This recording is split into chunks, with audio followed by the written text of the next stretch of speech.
Gracias, Mónica. Muy buenos días a todos y todas. Les damos una cordial bienvenida el día de hoy, sábado. Vamos a iniciar esta segunda parte del primer módulo del curso de gestión pública con enfoque de género. Vamos a iniciar, en realidad, quizás recordando un poco lo que tocamos en la clase anterior. Recuerden estas definiciones y diferencias existentes entre el sexo, género, pero hoy básicamente vamos a trabajar toda la parte de dónde vienen estas construcciones sociales de las relaciones de género, ¿no? Que hemos ido viendo también.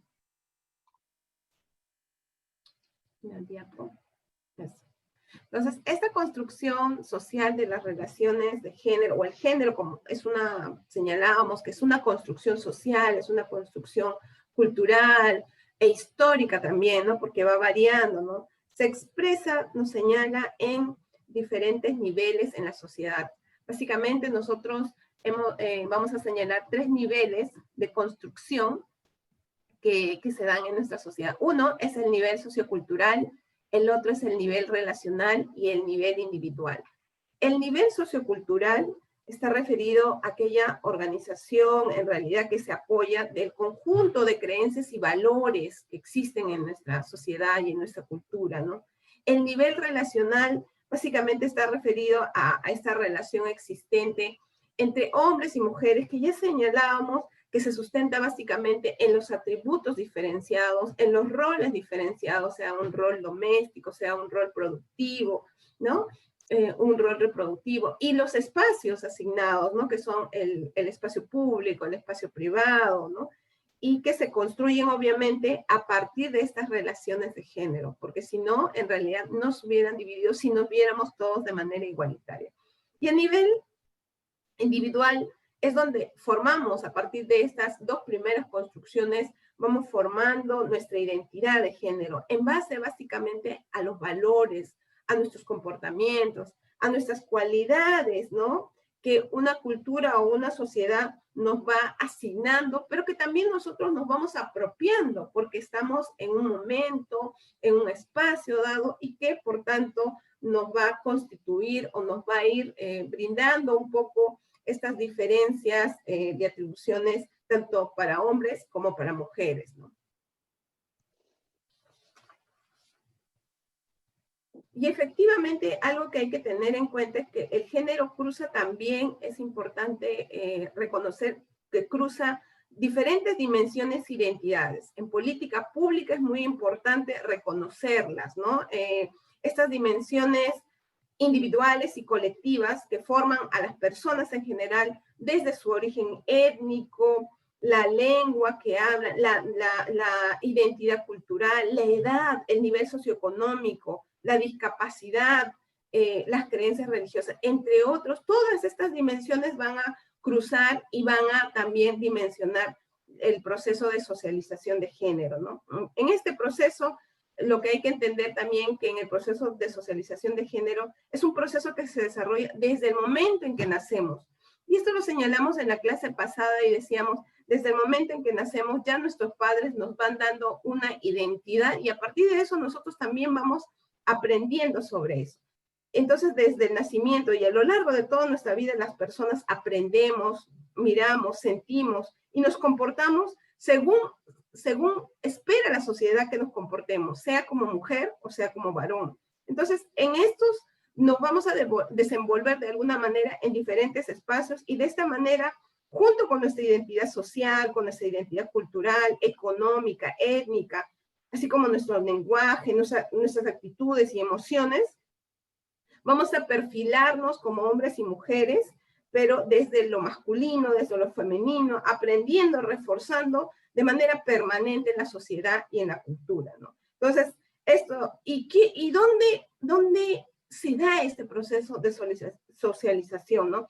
O de construcción del género, ¿no? Básicamente se da, aquí lo podemos ver en el cuadro, ¿no? Es una construcción, en realidad, a partir de la familia, de la escuela, de las instituciones sociales, de las instituciones comunales, ¿no? Las instituciones políticas, las instituciones religiosas, el mercado de trabajo o el trabajo, ¿no? Los medios de comunicación, cómo influyen, ¿no? El lenguaje que utilizamos desde el Estado nacional, regional, local, pero también dentro de sus tres estamentos, el poder ejecutivo, legislativo, judicial, ¿no? Entonces, estas instituciones de manera premeditada o no, van a contribuir a reproducir las diferencias, inequidades entre hombres y mujeres, ¿no? ¿Por qué? Porque además estas instituciones, como se señala en temas de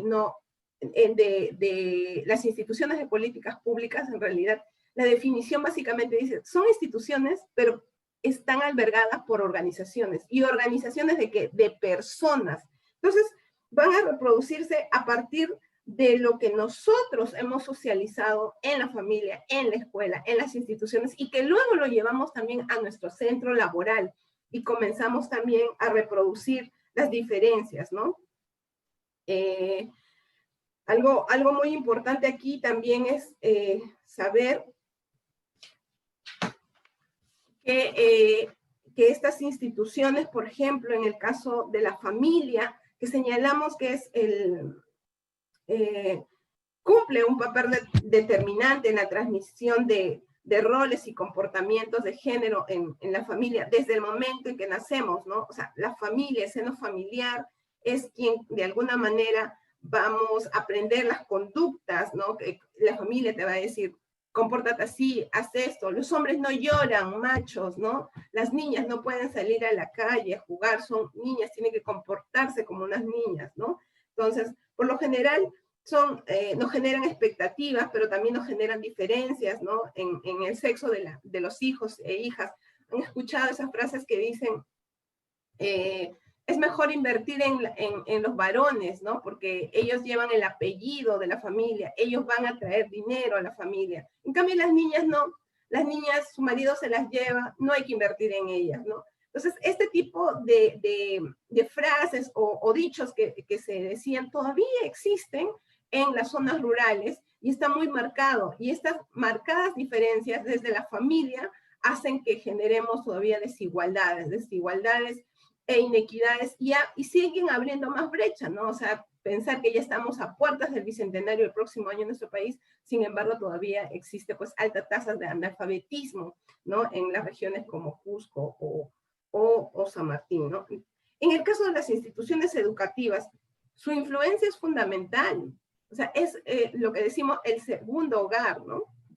Entonces, aquí se van a formar los valores, los contenidos, ¿no? Que se transmiten a las niñas y niños y a los adolescentes a partir, en realidad, del comportamiento de sus compañeritos o compañeras, pero también del docente, del director, ¿no? Las palabras que les pueda dar, las acciones que puedan realizar, los eventos que se puedan mirar en la escuela son los que van a dirigir en realidad el proceso de socialización de género. Aquí vamos a asimilar muchos mensajes, ¿no? Y a veces se impregnan y generan actitudes y prácticas discriminatorias, entonces, que van a fomentar estas diferencias también alusivo, claro, obviamente, a nuestro sexo, sea mujer o sea varón, ¿no?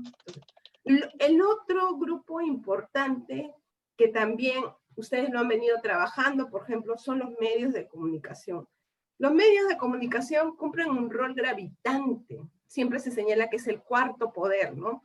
Pero este cuarto poder en realidad es un poder en la cual se brinda una difusión de mensajes relacionados a veces estereotipando la feminidad, estereotipando la masculinidad a través de imágenes y representaciones que a veces distorsionan la propia realidad, no señalando la realidad existente de las diferencias de género. Entonces, la publicidad que uno puede mirar en los medios, como la publicidad lleva la imagen del cuerpo femenino, no como objeto, no como algo igualitario entre hombres y mujeres, ¿no? Promueve en realidad los medios de comunicación incluso informaciones que fomentan la violencia, promueve información que genera desinformación, pero también genera copias y modelos, ¿no? O sea, si una niña ve que está, no sé, una imagen de la canciller de Alemania, Merkel, ¿no? Entonces,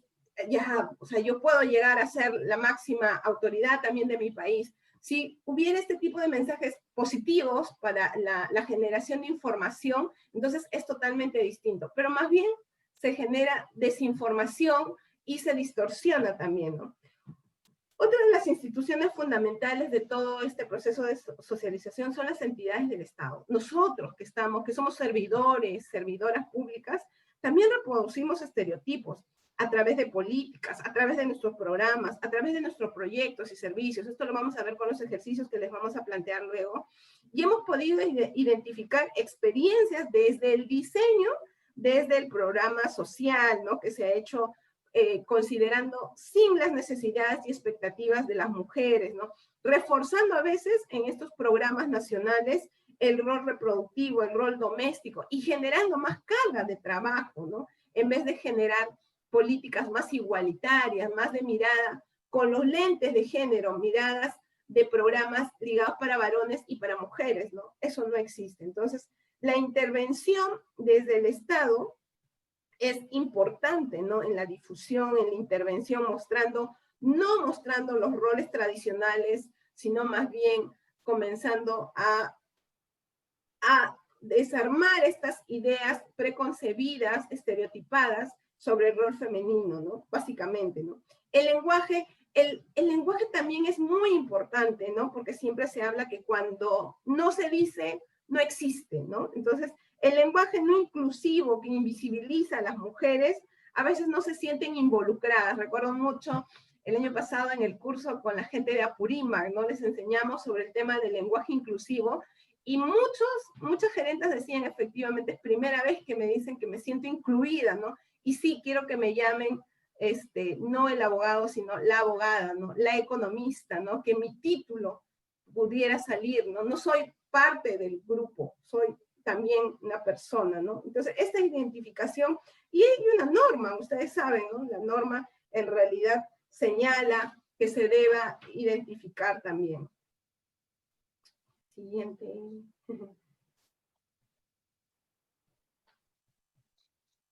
Miren, algo muy importante, vamos a trabajar a partir de esto que hemos señalado en esta primera parte de la mañana. Nosotros vamos a trabajar a partir de los resultados de la encuesta que ustedes han realizado. Lamentablemente solo 22 participantes han podido enviar sus respuestas, pero en función de eso vamos a reflexionar a partir de sus respuestas. Vamos a identificar aquellos patrones de discriminación en nuestra propia vida cotidiana y los estereotipos dentro de las entidades públicas. ¿Y por qué decimos estereotipos en las entidades? Porque ustedes son servidoras y servidoras públicas.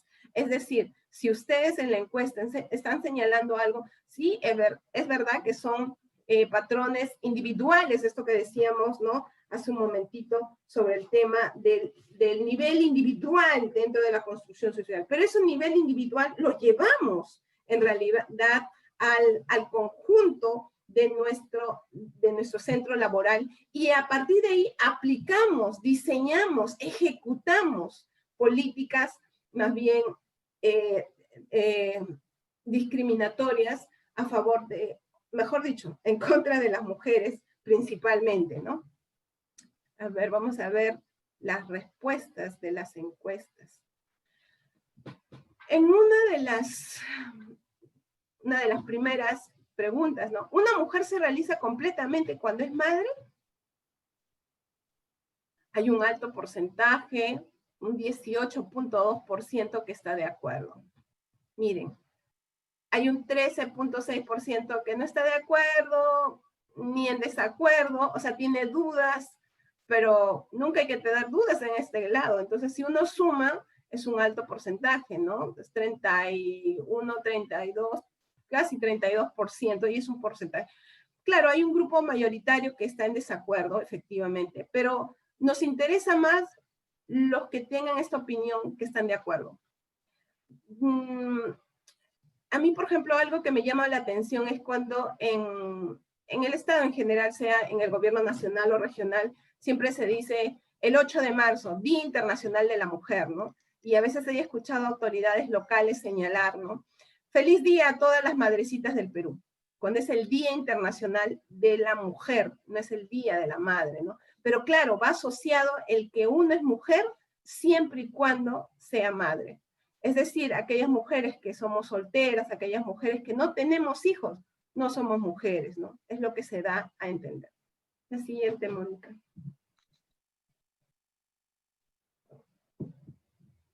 Otra pregunta relevante, por ejemplo, sobre la percepción que tenemos, porque decíamos, en realidad, hay roles establecidos, ¿no? Y siempre se le considera al hombre el rol productor. Pero aquí está todavía, miren, y dentro del gobierno regional de Cusco o gobierno regional de San Martín, ¿el hombre debe ser el principal responsable del sustento económico de su familia? Un 9% señala que sí. El hombre es el que debe trabajar, él es el que debe mantener a la familia, él es el que debe traer el sustento económico, el dinero, ¿no? Así, cash, ¿no?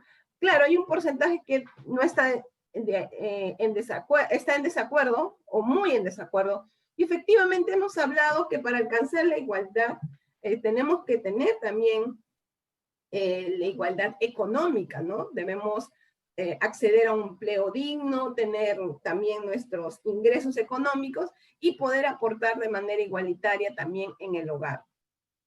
Entonces, el hombre no necesariamente tiene que tener el propio sustento económico en su familia, sino deben ser compartidas, así como decimos que los roles deben ser compartidos, los ingresos familiares también pueden ser compartidos.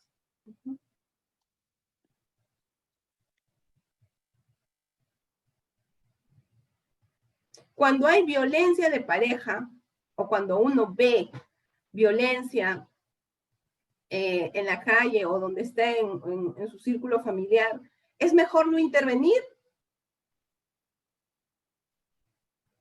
En realidad todavía hay personas que dicen que está de acuerdo, es mejor no intervenir. Y un alto porcentaje, lamentablemente, dicen, bueno, no sé, se abstiene, ¿no? No le importa.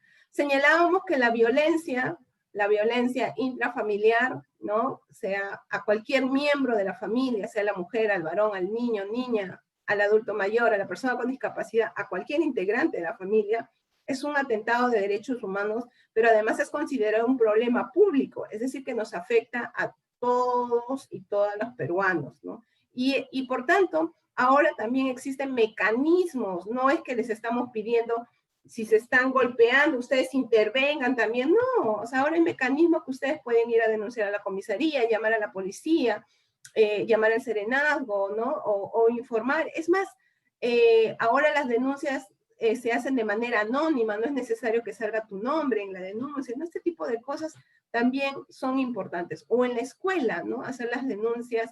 Ahora hay tantos medios, los medios, por ejemplo, el Facebook, también en realidad son más rápidas, ¿no? Para poder hacer la denuncia. Yo recuerdo básicamente una denuncia de violencia sexual a un menor de edad en una escuela, no quisieron atenderla en la comisaría, llamamos al ministerio, el ministerio, como ustedes saben, a veces también no atiende, pero luego lo pusimos en Facebook y lo vio alguien, ¿no? Y comenzaron a correr sobre este caso de este niño, se le dio el tratamiento psicológico y todo lo demás, pero así son necesarios, o sea, uno sí puede intervenir, puede lograr grandes cosas y cambios significativos en las personas, ¿no? Hay una intervención, Lidia, de Erika Vegas. A ver, Erika. Buenos días con todos.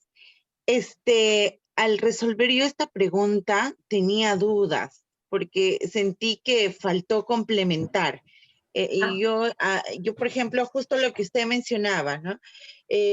Menciona, cuando hay violencia de pareja es mejor no intervenir. Entonces, por ejemplo, yo pensaba en ese momento, según la pregunta, no sé, o sea, el quedarme callada y aguantar o el ponerme así a la violencia. Entonces, yo entraba en duda. Yo creo que también incido en la parte de que la forma o a veces hay que ser un poquito más explícita la pregunta para no incurrir en el error, ¿no? Por ahí, eso específicamente me pasó con esta pregunta. No sabía qué contestar y eso a no intervenir, entonces yo entraba en confusión. Gracias. Ok. Pero en ambas, igual, de repente podemos mejorarlo, Mónica, pero miren, en ambas, cuando hay violencia de pareja, si va dirigida a mí la pregunta, ¿es mejor no intervenir? O sea, desde mi propia perspectiva, yo debería intervenir también. Porque recuerden los muchos casos, en realidad, las denuncias se han incrementado precisamente y se visibiliza en el tema de violencia. Cuando no se denuncia, cuando no se efectiviza, los altos índices de violencia más bien se incrementan. Pero si la pregunta fuera, cuando hay violencia de pareja, ¿es mejor no intervenir cuando se refiere a otra violencia externa que yo mire en la calle? También, porque vuelvo a repetir, el tema de violencia, por ejemplo, intrafamiliar o violencia hacia la mujer, en realidad está considerado como un problema público. ¿Qué significa cuando es un problema público? Cuando se ha diagnosticado y se ha visto que hay un problema que afecta a la gran mayoría de peruanos y peruanas. Y nosotros lo sabemos. En el caso de Cusco es uno de los departamentos, por ejemplo, con más alto índice de violencia. Y ahora dirán, pero no es tan cierto, ¿no? Pero la data estadística lo dice. Ahora, ayer, por ejemplo, en la región Ayacucho y Cajamarca nos preguntaban, ¿por qué ahora hay más violencia y en otras épocas no había? ¿Hemos cambiado? No, la violencia siempre ha existido, siempre ha existido. Sin embargo, lo que tenemos ahora en los últimos tiempos, gracias también a las políticas públicas de intervención, en realidad tenemos información, ¿no?, directa desde las denuncias en los SEMS, en las comisarías de mujeres, en el Ministerio Público, en el sistema judicial. Y esto genera data estadística y te dice alarmantemente, pues, 8 de cada 10 mujeres son agredidas física, psicológicamente, ¿no? Y a nivel sexual, pues alcanza casi 5 de cada 10, ¿no? Entonces, eso también ya se puede medir incluso no solamente en números, sino también hasta en minutos. En este momento, por ejemplo, señalan otras estadísticas, en una hora están siendo abusadas sexualmente más de 20 adolescentes, ¿no? Entonces, este ratio de números sale precisamente por el número de denuncias, ¿no? Pero tiene que ver con políticas públicas. Si esta violencia no fuera visible, no afectara a la salud, al bienestar de la mujer, no hubiera sido considerado un problema público. No es tan reciente, ¿no? En realidad, la creación de los centros de emergencia mujer datan desde el 90 y se han ido incrementando. O sea, empezaron con 13 y ahora hay más de 350 a nivel nacional, pero eso no agota en realidad. Entonces no quiere decir que baste con una denuncia, no basta con una sanción penal, es más, en feminicidio ya estamos llegando a cadena perpetua y se sigue incrementando. Claro, lo que tenemos que cambiar son estos patrones socioculturales que nos han hecho creer que los hombres tienen mayor poder sobre nosotras, ¿no? Entonces, a Erika decirle que sí hay que intervenir. En violencia hay que decir no, basta, ¿no? Entonces, hay que intervenir. ¿No quieres ir a una comisaría? Perfecto, habla con tu familia. El soporte familiar también es muy importante, ¿no? Sí, pues a veces no confiamos y eso tiene que ver también con el trato, con la calidad y calidez de atención que brindemos en nuestros servicios desde el Estado, ¿no? La gente no confía mucho en las comisarías, no confía mucho en algunos establecimientos, ¿no? Del sector, salud y todo lo demás. Precisamente por eso, y tenemos que cambiar la lógica, porque en política pública es importante la calidez y calidad de atención que se le brinda al ciudadano, porque nosotros somos hacedores de política gracias a nuestra población. Si no, no tendríamos la función de servidores y servidores públicos. Si no existirían estos problemas públicos, ¿dónde estaríamos nosotros trabajando? ¿Desde cuándo existen las comisarías de la mujer en el Perú? Precisamente se dan porque se agrava la política. La siguiente, por favor. Melissa Urpi tenía la mano levantada. Ajá, Melissa. Sí, doctora, solo para acotar un poquito en el tema de las denuncias, igual, yo considero que siempre deberíamos, por ejemplo, hay mecanismos, ¿no? Como la línea 100. Muchas veces no nos queremos meter, digamos, si la pareja de al lado está siendo, una señora de al lado o nuestra vecina está siendo víctima de violencia, pero podríamos hacerlo también a través de estos instrumentos que el Estado nos facilita, como la línea 100, llamar y reportar el caso. Sí considero que no deberíamos callarnos, doctora, como usted dice, porque al callarnos estaríamos siendo cómplices de este hecho, ¿no? Gracias, doctora, solo eso. Sí, nos has hecho recordar, sí, efectivamente, la línea 100 uno puede llamar y no es necesario dar tus datos, ¿no? Con esta denuncia se acerca un equipo también al hogar. Recuerden ahora que incluso han cambiado las normas, ¿no? Y entonces también la detención infraganti del caso ya puede ameritar ya una sanción penal, ¿no? Entonces, hay muchas cosas avances en realidad significativos que se han venido dando. A veces, también, yo recuerdo el caso de un médico muy reconocido que atentaba o violentaba físicamente a su esposa. Yo la conocí en una reunión, ni siquiera éramos amigas, pero en esa reunión se enteró que yo trabajaba en esa época en el MIN, y me llamó y me dijo, hola Lidia, mi nombre es tal, nos conocimos en tal reunión. Le dije, sí, claro. Y estaba ahí su esposo amenazándola, yo escuchaba las amenazas. Y le decía, estoy hablando con Lidia Sihuacoyo, que es mi abogada. Y él, efectivamente, y ella me contaba que después separó el tema de la violencia, pero ella, por ejemplo, por cuestiones culturales, porque es de clase alta, su esposo es muy reconocido, un médico muy reconocido en política, no quería hacer la denuncia. Pero también eso, en realidad, se acrecenta, porque ella de repente tuvo un estadio de estabilidad, su pareja no la violentaba como 6 meses, pero luego más bien la violencia se incrementó. Entonces, la recomendación es por eso, no solamente acudir a un servicio público, sino también tener apoyo psicológico, porque la violencia, mentira que es individual, que es física y psicológica diferencial. Toda violencia física también tiene violencia psicológica, y una violencia sexual conlleva todo, pues física y psicológica, ¿no? A ver, en otras preguntas, a ver, ¿algunas formas de vestir de las mujeres justifican que se le falte el respeto? Esta es una pregunta muy importante, porque también tiene que ver con los estereotipos, ¿no? De la atención, sobre todo, en el sector, ¿no? Y hay personas que sí están de acuerdo, ¿no? Y esto es lo peligroso, porque nosotros somos servidores públicos, o sea, vamos a decir que, en la comisaría siempre hay informes e investigaciones y tesis donde señalan, ¿no?, que se las vuelve a revictimizar, ¿no? Incluso en muchas fiscalías. ¿Qué hacías a esa hora?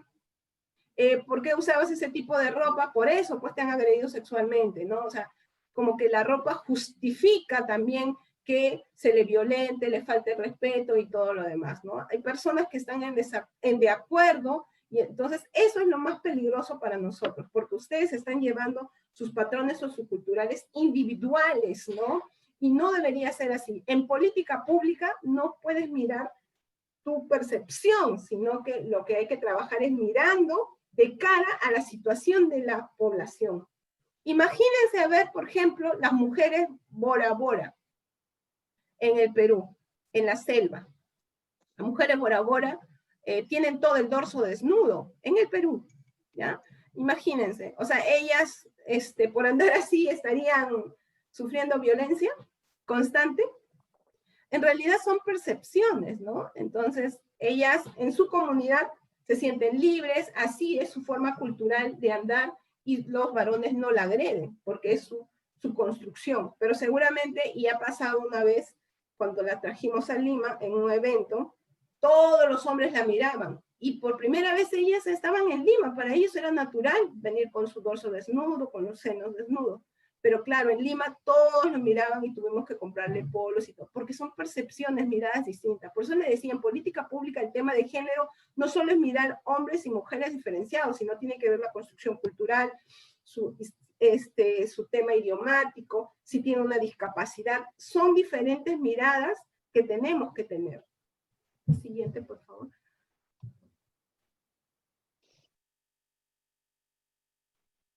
Cuando una relación se termina, cuando nos termina, ¿debemos luchar para salvarla? Hay un porcentaje súper alto que está de acuerdo, hay que lucharla, dice, ¿no? Y hay otro porcentaje que no sabe, no está de acuerdo, o en desacuerdo también, ¿no? Pero efectivamente hay un porcentaje ya casi el 41% que está en desacuerdo, y muy en desacuerdo entre el 22.7%, ¿no? Ahora, esto es un tema muy importante porque está muy ligado a veces al tema de las percepciones, de las condiciones también que se puedan dar, también de desequilibrio a nivel económico y de autonomía, sobre todo económica, ¿no? En los estudios siempre se señala eso, que las mujeres, si tuvieran autonomía económica, pues no tendrían tanto conflicto en estos temas.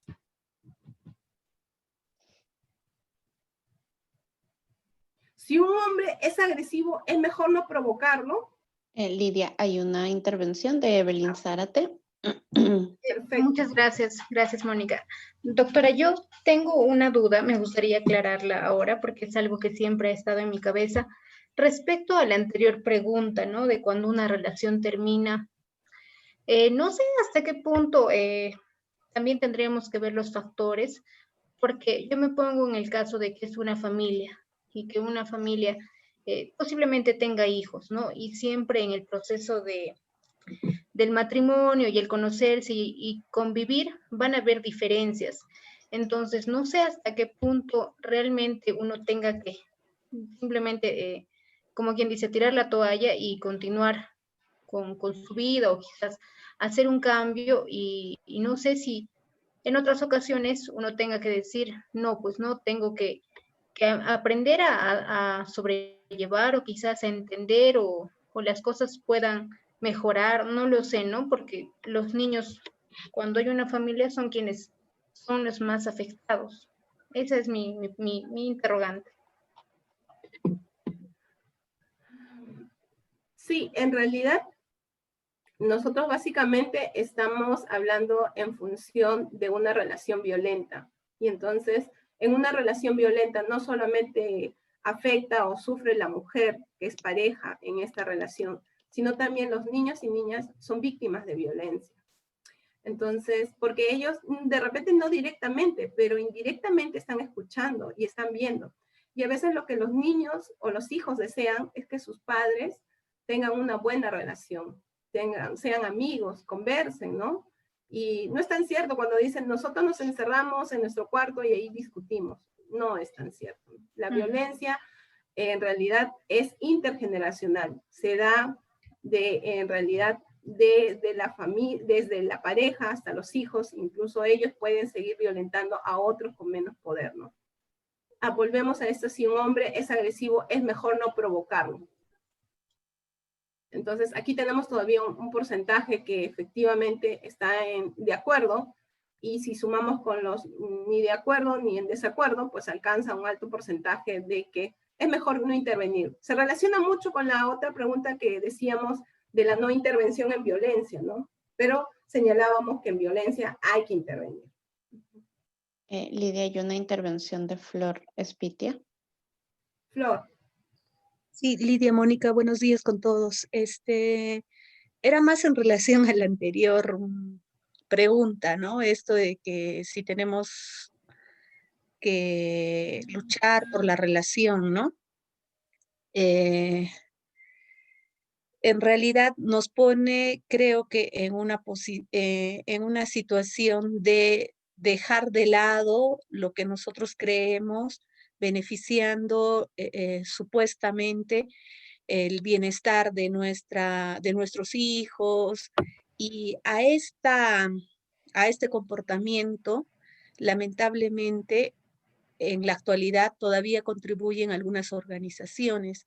Cierto es que pasar por una situación de separación o conflicto dentro de la pareja es muy complicado, entonces sueles recurrir a buscar ayuda, ¿no? Puede ser con un psicólogo, puede ser con, no sé, un sacerdote, un cura, y cuando justamente recurres a ellos, a la iglesia, que todavía tiene arraigo con algunas costumbres, y con la idea de que la familia, por sobre todo, es lo más importante, llegas a tener recomendaciones de que sí, ¿no? Tienes que dar siempre la otra mejilla. Y Mira. intentando por mantener la familia unida, y pese a que quizá sabes o entiendes o tienes también el apoyo psicológico, es este conocimiento o esta inducción, estas recomendaciones que te dan, de todos modos influye en la decisión que tomas, ¿no? Y muchas veces te dejas llevar por esto, ¿no? Muchas gracias, de verdad que me ha gustado mucho tu intervención, porque efectivamente volvemos a esto que ya habíamos señalado de los patrones socioculturales. La iglesia es una institución también altamente estereotipada, ¿no? Y que va generando desigualdades efectivamente en la familia. Pero también creo que es importante reconocer, que creo que vamos a irlo trabajando quizás en el segundo módulo, cuando comencemos a entrar en el tercer módulo de políticas, hay una norma que ya salió. ¿A qué definimos familia? ¿Qué estamos entendiendo por familia? Lo que pasa es que también eso viene arraigado de esta socialización, en realidad, del enfoque de género. Nos han hecho creer que la familia ideal, pues, es aquella constituida por mamá, papá, hijos. Efectivamente, uno podría, cuando uno es niño, yo les puedo decir mi experiencia, uno quiere tener eso, papá y mamá y los hijitos, todo, ¿no? Una casita amorosa. Pero no, la familia también se ha ido deconstruyendo, ¿no? Ahora tenemos madres con hijos, padres solteros con hijos, o madres con hijos y se juntó con otro hombre con otros hijos y se han reconstituido las familias, o hay abuelos que cuidan a sus nietos, o hay tías que se hacen cargo de sus sobrinos, ¿no? La familia ha ido también cambiando de manera histórica a partir también de las situaciones que hemos venido dando. Y coincido contigo, efectivamente, hay instituciones que en vez de ayudar, más bien siguen reproduciendo estas desigualdades y más bien porque hay un estereotipo, hay una creencia, ¿no? Bueno, no todas las iglesias vamos a ir cambiando también, seguramente hay otras congregaciones que seguramente también han ido cambiando estas percepciones. Hay que cambiarlas, ¿no? Raúl Cana tiene la mano levantada. Hola. Raúl.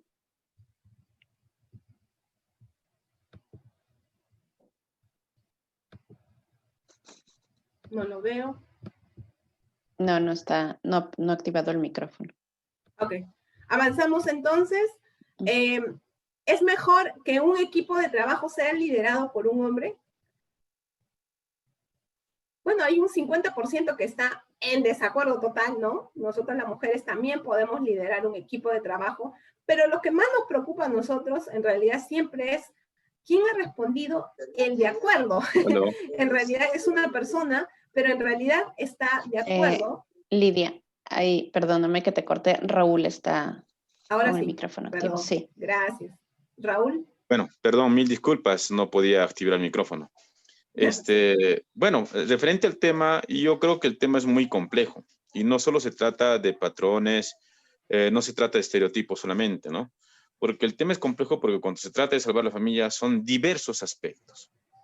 Las diferencias pueden ser entre papá, mamá o pareja, hay hijos de por medio, muchas veces se dice, y eso sí es estereotipado, con decir, no, por mi hijo o por mi hija tengo que soportar, ¿no? Ahí sí, pero en realidad no comparto tanto cuando se dice de que, bueno, ahora ya hay personas, papás, mamás que pueden vivir con los hijos, hacer reconstruir otra familia, cuando inclusive en el aspecto legal que constituye y en los que son creedores de diferentes religiones dicen, ¿no?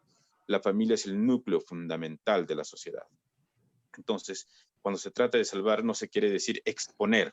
Ojo con los conceptos, ¿no? Salvar a la familia no significa exponer a uno o a otro a que esté sometido, digamos, a circunstancias de violencia, no, sino a buscar los mecanismos.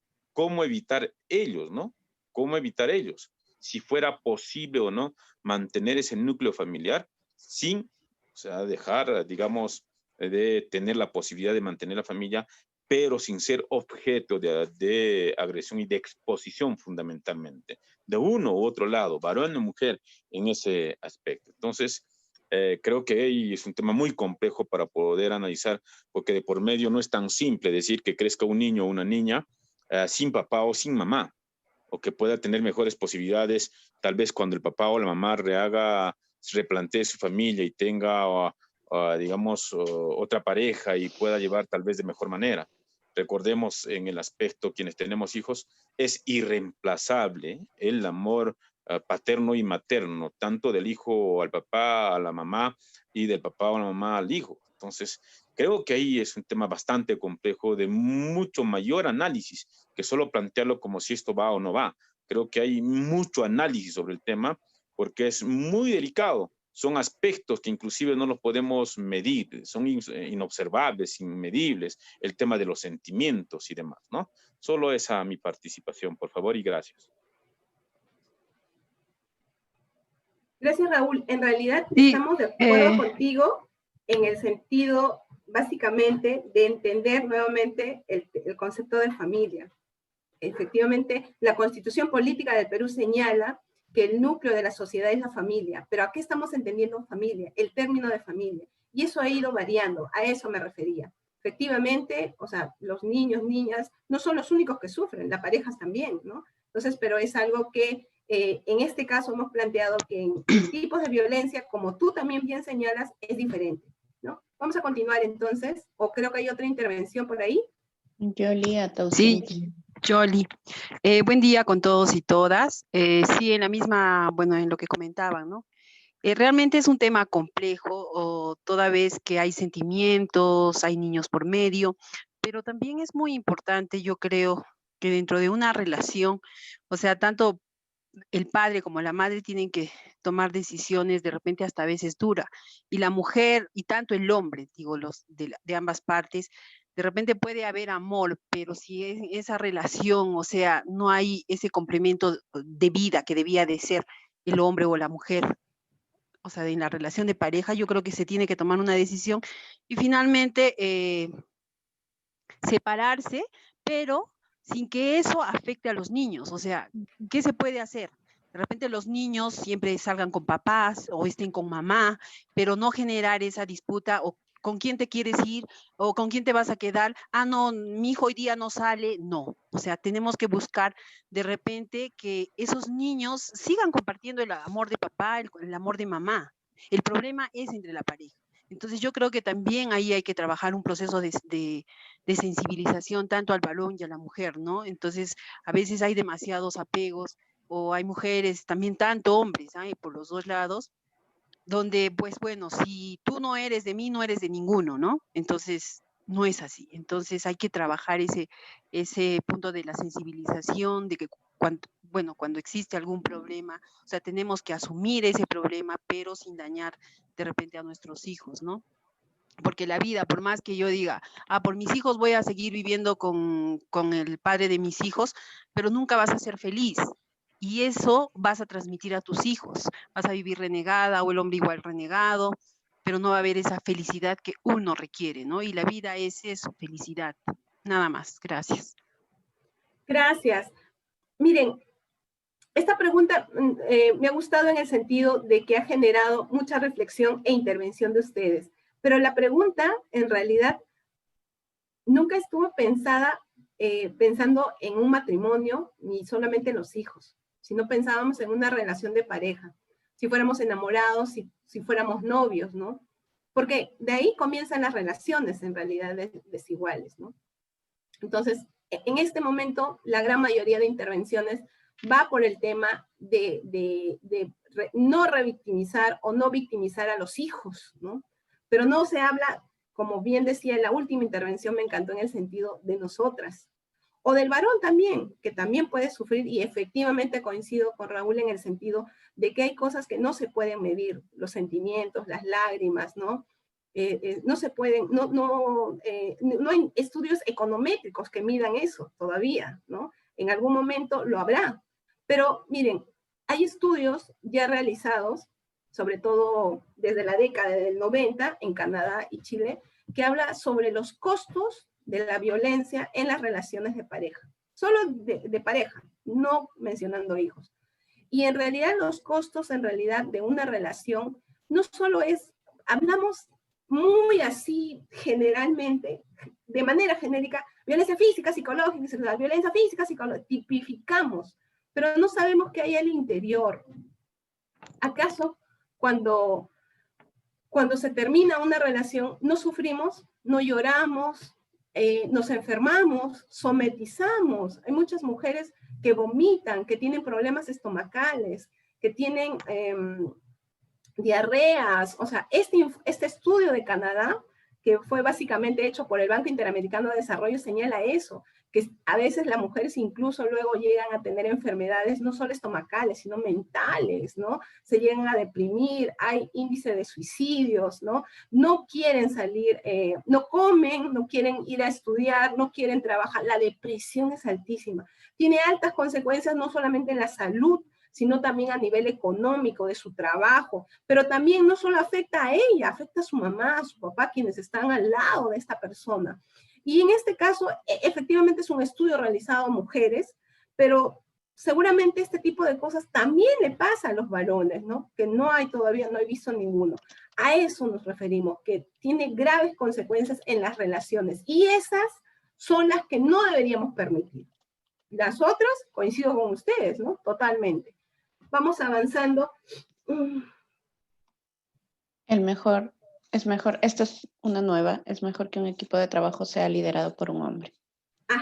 Perdón, estaba leyendo los mensajitos por chat. ¿Es mejor que un equipo de trabajo sea liderado por un hombre? No, ¿verdad? Señalábamos que en realidad necesitamos igualdad de condiciones y en los equipos de trabajo también pueden ser liderados por mujeres, como también por varones, ¿no? Entonces la respuesta debería ser muy en de acuerdo o desacuerdo en un alto por ciento, ¿no? Las mujeres no somos eficientes en los campos de economía o la ingeniería, ¿no? Bueno, felizmente hay un 68.2% que está en total desacuerdo, efectivamente, pero sí hay una persona que está en total de acuerdo, ¿no? Entonces, a esta persona hay que señalarle que en realidad los tiempos han cambiado. Si bien en la década entre el 30, 40 y 50, las carreras profesionales iban ligadas mucho al tema del rol doméstico de la mujer, enfermería, docencia. Esto ha ido cambiando en los últimos años. Los ingresos de los estudiantes o de las chicas estudiantes a universidades como la ingeniería, ¿no? La Universidad Nacional de Ingeniería, el porcentaje alcanza el 50%. Los primeros puestos en realidad en la Ingeniería son mujeres en los últimos años. En San Marcos, en los exámenes de admisión, el 70% de ingresantes, 70, son mujeres, solo el 30 son varones. Pero, bueno, en la medida en que va avanzando ya, cuando ya están en la carrera, nos decía el vicerrector, ya no queda 70-30, sino queda 50-50. Y tiene que ver con roles que se reproducen también, ¿no? Las chicas abandonan la universidad y va bajando. ¿Y cuánto egresan? Quienes más se titulan son los varones. Entonces sí hay diferencias, pero no quiere decir así que las mujeres no estemos habilitadas o no somos eficientes en las economías o las ingenierías. Así como también los hombres no estén habilitados para otras carreras, como enfermería, docencia, ¿no? Aquí, por ejemplo, una pregunta. ¿Es mejor, a ver esta idea, esta pregunta muy interesante, ¿es mejor contratar a un hombre porque su carga familiar no ocasiona tardanzas, faltas ni permiso de trabajo, ¿no? Siempre se piensa que la mujer, no. Y a veces en los trabajos antes te preguntaban, ¿soltera o casada, no? ¿Estás embarazada? Como para no darle la licencia de maternidad, para que no estés pidiendo tu hora de lactancia, ¿no? ¿Y acaso los hombres no tienen responsabilidades? Lo que señalaba Raúl, ¿a qué se llama familia? La familia nuclear. O sea, las responsabilidades deberían ser compartidas también, pues, ¿no? Hemos avanzado efectivamente el tema de la lactancia, ya no solamente es para las mujeres, ahora se da también tiempo para los varones. Es más, hay una nueva norma que en el caso de las personas con discapacidad, si tienes un familiar con discapacidad, pues también puedas pedir tu licencia o tu permiso, ¿no? Para que puedas atender a tu familia y por tanto pedir el día para su rehabilitación, para su tratamiento médico y todo lo demás, ¿no? Uh-huh.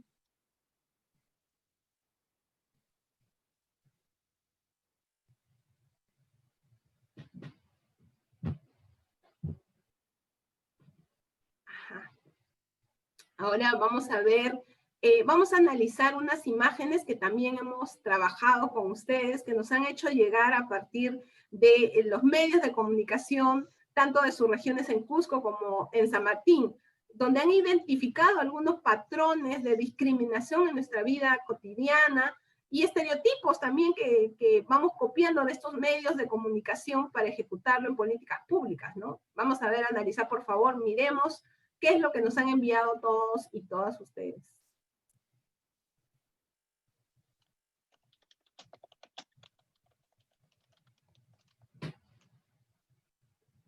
Ajá, miren, aquí.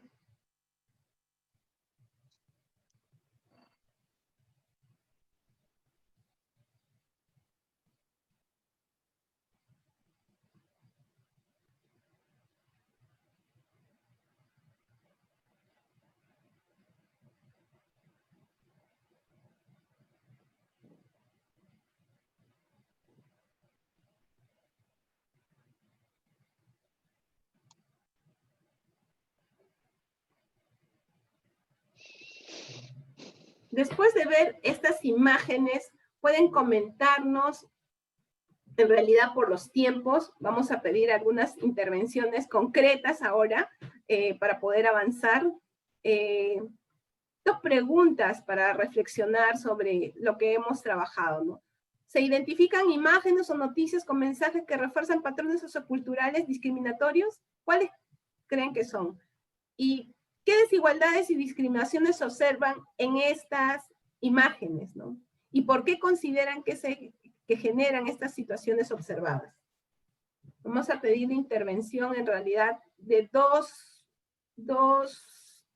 por cada pregunta de repente, o 4 intervenciones para el total, y luego vamos a ir avanzando y vamos a seguir interviniendo. Por favor, para esta Lidia, reflexión. Me parece que Jan estaba levantando la mano hace un momento. Perfecto. Jan. Sí, buen día. Bueno, era con el otro punto. Buen día con todo. Buen día, docente, Mónica, todos los presentes. Hola, Jan. Sí, efectivamente se ve de repente patrones socioculturales en algunas de las imágenes porque, por ejemplo, acá se debería hablar de género, ¿no? En cambio, ahí, por ejemplo, estamos hablando de la mujer específicamente en el caso, por ejemplo, del trabajo, es solamente direccionado a mujeres, están hablando solamente por el tema de sexo, o sea, femenino, ¿no? Luego también vemos ahí a una, que hace de la Juana, ¿no? La Juana, la Fana. La forma de la vestimenta, por ejemplo, siempre a la mujer selvática consideran una forma de vestimenta muy provocativa, muy sexista, ¿no? Muy exhibicionista. Me parece, bueno, es de lo que he podido advertir a grosso modo, ¿no? De que, bueno, estamos en cierta forma relacionando. Y también veo, por ejemplo, ahí ¿cómo se llama que representa a la Chola? No recuerdo bien su nombre, donde pues sacan una mujer media torpe, ¿no? Con ciertas características, como que disminuyendo sus capacidades, lo que exterioriza, ¿no? Ahí veo con un personaje, ¿no? Un personaje. Y bueno, no logro ver bien. Lo que pasa es que tengo problemas con el internet, mi laptop y mi celular y se ve pequeño, no puedo. Okay. Sí. Y bueno, hasta ahí estaría en cuanto a las preguntas que se mencionan en la pantalla, ¿no? Hay otras intervenciones. Gracias, Jan. Sí, Yorja. Yorja. Buenos días, saludos de Cusco. Sí, como podemos ver en las imágenes, hay varias cosas, ¿no? Por ejemplo, hay una imagen que veía de Clorox, que decía la pareja ideal de la mujer, ¿no? Y el hecho de que la limpieza solo esté asociada a que la mujer pueda realizar esa actividad. Así es. Y no, esto es una actividad compartida, pero lamentablemente en muchos hogares y en nuestro medio vemos que este rol se lo deja muchas veces a la mujer, ¿no? Muchas veces, a pesar de que existen parejas ambos profesionales, como que el varón asume el rol más de integrarse plenamente al trabajo y da una carga mayor a la mujer. Entonces vemos este tipo de imágenes, ¿no? Hay otra imagen también que veíamos que una mujer está como de rodillas en la cama del varón, el varón está recién levantándose y la mujer ahí está de rodillas, prácticamente como quien fuera una sirvienta, algo así, ¿no? Que ella es la que debe de llevar el desayuno a la cama o atender al esposo, cuando en realidad estas cosas son compartidas, ¿no? Entonces sí vemos roles discriminatorios, muchas veces, en las publicidades se da esto, ¿no? El hecho de que también vemos una imagen de que una mujer se encuentra con ollas, productos de la casa, ¿no? Que está asociado a ella, ¿no? Como que el hecho de la cocina está asociado a la mujer, ¿no? En realidad debería estar asociado a la familia íntegra, ¿no? Ambos o todos los integrantes de la familia deben de contribuir, ¿no? En las labores del hogar. Entonces sí vemos en realidad diariamente muchas publicidades asociadas a la discriminación de la mujer. Gracias. Gracias, Yorka. Quedan las dos intervenciones que siguen, son de Evelyn y terminamos con Verónica Cabezudo. Gracias, Mónica. Bueno, yo he estado viendo las imágenes y las que más me impactan son, he visto que están haciendo trabajo en la calle, ¿no? Están haciendo limpieza de parques, están haciendo el repintado de calles, y son varones y mujeres, y se me viene aquí está, veo ahí, ¿no? Y también vi otra, entonces se me viene a la cabeza porque me imagino que es del programa de trabajos temporales que dio el programa Trabaja Perú, y donde yo soy parte de, bueno, no directamente, pero he visto gente que viene por estos empleos que el pago es de un día y no discriminan, ¿no? He visto que varones y mujeres tienen la misma actividad. Entonces, y en el Cusco se ve, en cada distrito están siempre limpiando, están repintando las pistas, las señales, y por igual, ambos por igual. Esa es toda mi intervención. Sí, buenos días. Pienso que, bueno, de las imágenes que hemos podido ver, hay algunas que resaltan el rol de la mujer, ¿no? Como que socialmente ya estamos empezando, como mujer hablo, a poder ser reconocidas en algunos temas laborales. Sin embargo, la sociedad nos sigue viendo como un medio de, o sea, limpieza, orden de la casa, roles de la casa, solamente relacionados a la mujer, ¿no? O sea, como que el varón no debería de realizar esas tareas. Pienso que laboralmente ya, vuelvo a repetir, hemos llegado a ser ministras, congresistas, laboralmente gerentes, funcionarios, pero siempre este rol de la mujer en cuanto a la casa, nos falta mucho que trabajar aún. El tema del Clorox, ¿no?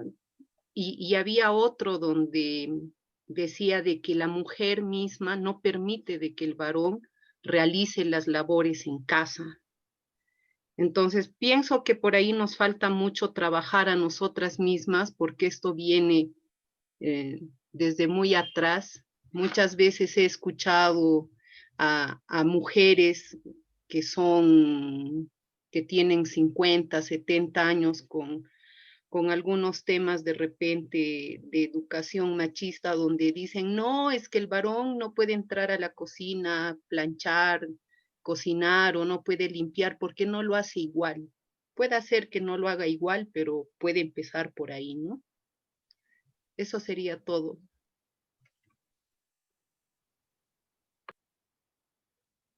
Bien, miren, Mónica, no sé si podemos retroceder un poco, por favor.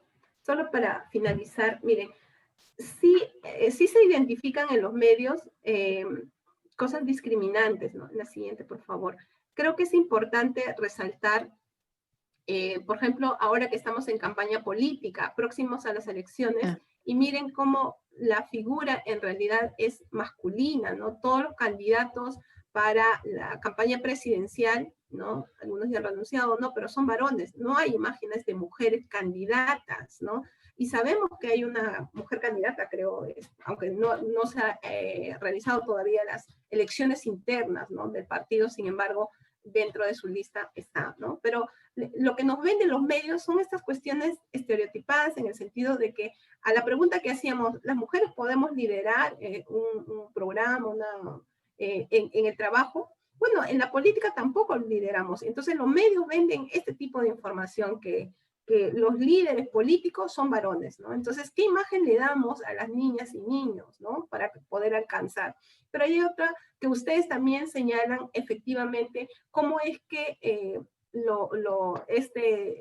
esta marca de lejía, ¿no? Está más asociada a la limpieza, al rol doméstico de la mujer. No se menciona más que un producto de excelencia para la mujer, no para sí, para los otros, ¿no? Y es un producto que no es nacional y, como ustedes saben, es un producto que ha sido sacado de los medios porque es contaminante, ¿no? Entonces, hasta ese tipo de cosas ni siquiera lo informan. Y otra cosa que me llama la atención, además de la participación política de los varones, se le mira siempre entonces en los medios como los grandes líderes, a las mujeres con lo doméstico, es el otro tema. El siguiente, por favor. ¿Esta o la siguiente? ¿La última? Creo que la última, efectivamente. Creo que en esta primera creo que hay que resaltar algo que no sé quién de ustedes ha colocado que me parece importante, el caso de la vicegobernadora de Ayacucho. En un consejo regional se le pide reducir su sueldo, ¿no? Entonces, es un acuerdo regional, sí, pero cuando eso ya está establecido por el MEF también, ¿no? Entonces, miren, esos son atentados todavía contra los derechos humanos, pero sobre todo en específico con el tema de la labor. La vicegobernadora ha hecho un proceso para esto, pero se le ha los consejeros han dicho que ella no tiene las capacidades, ¿no? Pero ella ha entrado en una elección pública, ¿no? Y ha sido elegida, por tanto, pero también esto, por ejemplo, de las cosas salariales es algo que tenemos que ir mirando también de manera igualitaria. Hay una ley para eso también, ¿no? Y bueno, la mayor información también, como ustedes pueden ver, que reproducen los roles domésticos siempre pues a la mujer aquí. Podemos ver las otras. Y no quisiera terminar con la última, que me parece muy importante que la hayan colocado, y es la imagen estereotipada de la mujer de la selva, ¿no? En realidad, y cómo coloca la prensa, ¿no? Charapita ardiente, ¿no? Entonces, siempre se da esa imagen, ¿no? Que son chicas calientes y todo, y eso también es un mensaje estereotipado, y que también genera violencia, ¿no? Entonces, violencia hacia la mujer, porque ya va perpetuando la falsa creencia de este tipo de mujeres, ¿no? De la selva, y no es tan cierto, ¿no? Entonces, o se culpabiliza en este medio que, por ejemplo, la culpa de que los hombres no hagan las tareas domésticas son solamente de las mujeres. En realidad no son solamente de las mujeres. La sociedad, el hogar está constituido por hombres y mujeres, está constituido por instituciones públicas y privadas, por iglesia, por escuela, pero también por medios. Y los medios son los que nos venden imágenes y vamos reproduciendo estos modelos, ¿no? Entonces, esto es lo que hay que cambiar en los medios, ¿no? Entonces, modificar las noticias, ¿no? En Rioja, sujeto arroja gasolina. En realidad es una noticia, pero es una noticia alarmante. Yo ahí sí quisiera señalar que este tipo ya está además comprobado que los medios reproducen. O sea, si eso sucedió en Rioja, en realidad, y este medio Voces lo han comprado mucha población, los hombres, es posible que suceda esto. En el caso de Lima, ¿se acuerdan del caso de Evi Ágreda, que fue la primera joven en el Perú de 21 años asesinada, quemada viva por gasolina? Bueno, a partir de ese caso, a la semana hubieron otros 7 casos adicionales, ¿no? Es decir, los medios, en vez de no fomentar, fomentan la violencia, incrementan, ¿no? Entonces, eso es lo que hay que evitar. Más bien dar por otro lado la noticia, ¿no? Para llamar la atención, pero no así, de esta manera, ¿no? Sigamos entonces.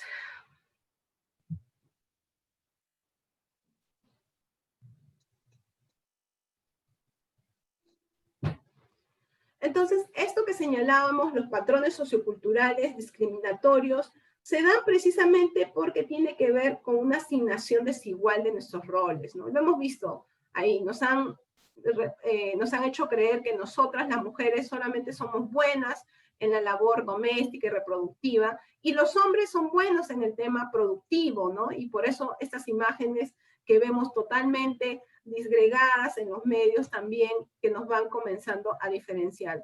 Son normas, obviamente, establecidas. Hay una cultura institucional desde la prensa, ¿no?, que refuerza esta situación también de inferioridad, de subordinación de las mujeres, ¿no? O sea, hay estas normas, estos patrones socioculturales van a seguir discriminando a la mujer, ¿no?, con una cuestión de inferioridad y menor valor social en lo doméstico, menor valor económico en el trabajo también, ¿no? Lo femenino siempre se ubica como lo no valorado, ¿no? Siempre se va a ubicar con posiciones diferentes. Un poder mayor para los varones, un poder menor para las mujeres, ¿no? Desde la infancia nosotros vamos asimilando, pues, este tipo de creencias también nos van haciendo creer que nosotras somos así y los hombres son diferentes, ¿no? Dando lugar finalmente a situaciones de discriminación, de desigualdad de género y asimetrías de poder diferenciados, ¿no?, en todos los campos de nuestra vida personal, social, de las mujeres frente a los hombres, ¿no?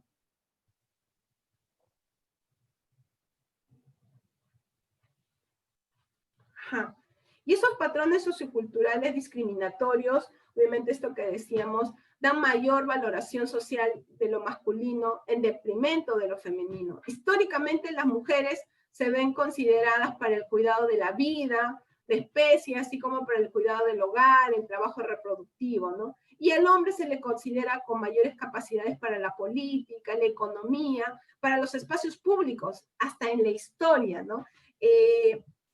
En realidad, en la historia, incluso de nuestros libros, se da mayores escritos, ¿no? En realidad esto no sucede solamente en nuestro país, eso es a nivel mundial, donde no se valora, por ejemplo, el aporte político de las mujeres, el aporte a la independencia de Perú, a la rebelión, por ejemplo, ¿no? No sé si han escuchado del antropólogo Walker, que ha escrito un libro, gracias al Instituto de Estudios Peruanos, él ha escrito su libro Tupac Amaru, donde, por ejemplo, se señala bajo investigación que en realidad la más rebelde, la que quería así confrontarse ya con todos los españoles, era Micaela Bastida, ¿no? Y no más bien Tupac Amaru. Tupac Amaru era el negociador, venía a Lima, dice, a Bolivia, a juntar a la gente. No, Micaela ya quería hacer, pero eso en realidad nos han hecho creer más bien que hay otra mirada distinta, y la historia y los estudios nos están demostrando de manera diferente. En América Latina siempre se reconoce a Bolívar como el líder de la independencia, pero los estudios han demostrado que detrás o en realidad quien adelantó toda la revolución, que unió en realidad el ejército y todo, fue una mujer, una ecuatoriana, Manuelita Sáenz. Es más, en su país ni la reconocían, ¿no? Porque la ponían como la amante de Bolívar, ¿no? Eso es lo único que salía en la historia. Sin embargo, los estudios han demostrado que no fue así. Es más, su presidente, porque miren, ella fue de alguna manera no valorada y no falleció en su país, falleció en Perú, ¿no? Ella tenía su casa en Piura y falleció ahí.